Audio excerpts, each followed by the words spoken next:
ایک میرا دوست ادھر مجھے ملا، ڈاکٹر ہے، مجھے کہنے لگا کہ میرا جو سینئر تھا نا ایک گورا انگریز، اس نے مجھے بلایا اور مجھے بلا کے پوچھتا ہے یہ بتاؤ کہ یہ جو تمہارا دوست ہے ڈاکٹر سلیم، کیا یہ واقعی بیمار ہے؟ اس نے پوچھا تو اس نے مجھ سے 3 دن کی چھٹی لی ہے، کہہ رہا ہے کہ میں بیمار ہوں، لیکن میں نے اس کو کل اس کے بچوں کے ساتھ شاپنگ سینٹر میں دیکھا ہے، تمہارا کیا خیال ہے ڈاکٹر سلیم نے مجھ سے جھوٹ تو نہیں بولا ہوگا نا؟ میرا دوست مجھے کہتا ہے میرا دل کیا زمین پھٹے اور میں اس کے اندر چلا جاؤں۔ پھر مجھے خود ہی کہنے لگا نہیں یار، جھوٹ نہیں بول سکتا وہ، اس نے مجھ سے جھوٹ تو نہیں بولا ہوگا نا۔ وہ میرا دوست تھا ڈاکٹر صاحب، وہ کہتا ہے مجھے سمجھ ہی نہیں آئی میں اس کو کیا جواب دوں کہ یار ہم تو چلتے پھرتے ایک دوسرے کو جھوٹ بولتے ہیں۔ تو میرے دوستو، کوئی ایک ایسا آپ میں ہے موجود جو مجھے یہ ہاتھ اٹھا کر مجھے یہ بتائے سچ سچ کہ جنید بھائی میں نے آج تک ریڈ لائٹ نہیں توڑی؟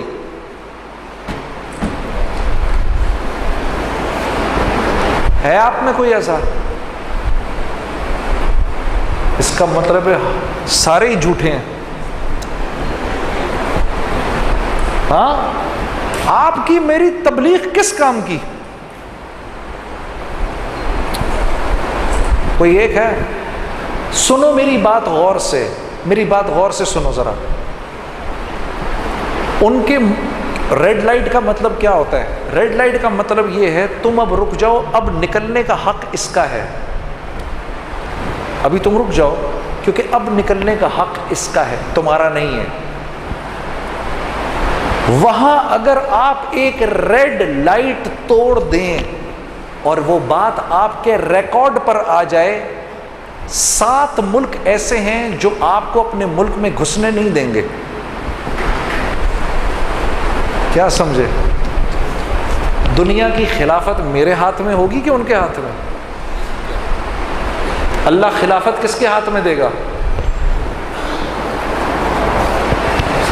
7 ملک ایسے ہیں، اگر آپ کے ریکارڈ میں آ گیا آپ نے زندگی میں ایک بھی ریڈ لائٹ توڑی ہے کبھی بھی، آپ ان کے ملک میں گھس نہیں سکتے۔ 7 ملک ایسے ہیں، وہ یہ کہتے ہیں کہ یہ کیسے ہم کسی ایسے آدمی کو اپنے ملک میں گھسنے نہیں دے سکتے جس نے بیجا دوسرے کا حق مارا ہو۔ ہماری تبلیغ کو 100 میں سے اب کتنے نمبر ملنے چاہیے ہماری دعوت کو؟ اب آپ نے دیکھ لیا کلمہ کوئی کیوں نہیں پڑھ رہا؟ میں ہوں وجہ، میں ہوں وجہ اس کی۔